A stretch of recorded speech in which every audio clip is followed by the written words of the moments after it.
Daily devotion with Pastor Balla for December 1st, 2022, from John chapter 18, the no evidence trial. Previously, we heard Jesus being betrayed by Judas Iscariot.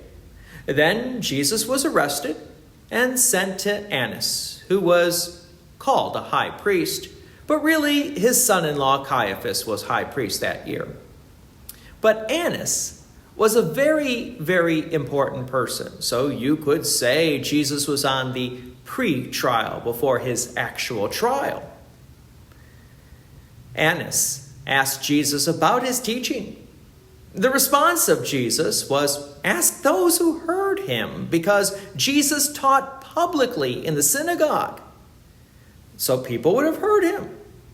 So let's continue with the narrative from John chapter 18, verse 22. When Jesus had said these things, one of the officers standing by struck Jesus with his hand, saying, "Is that how you answer the high priest?"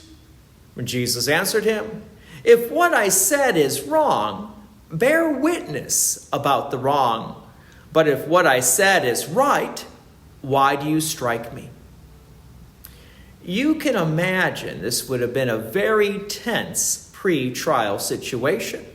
Why would it have been tense? Because they had no evidence against Jesus. Even though Jesus does want to accomplish God's will, which would lead to his crucifixion, he's not going to make it easy on them. And there's a reason behind this. The reason behind this is that Jesus needs all of humanity to realize he is truly innocent, because only an innocent person can go to the cross and make atonement for the sins of the whole world. Because if Jesus was truly guilty, just like the two thieves who were crucified with him, it would have been like any other person who died. No Savior. We need Jesus to be innocent, to be without sin, so that he can be the Savior of the world. And Jesus needs to make sure that people understand he is truly innocent. Verse 24, Annas then sent him to bound to Caiaphas, the high priest. So I guess the pre-trial is now over, and Annas is sending the message by keeping Jesus bound to Caiaphas, that he should declare him guilty, even though there was no evidence against him. Meanwhile, the narrative then switches gears here, goes back to Simon Peter, verse 25. Now Simon Peter was standing and warming himself. So they said to him, "You also are not one of his disciples, are you?" He denied it and said, "I am not." One of the servants of the high priest, a relative of the man whose ear Peter had cut off, asked, "Did I not see you in the garden with him?" Peter again denied it, and at once a rooster crowed.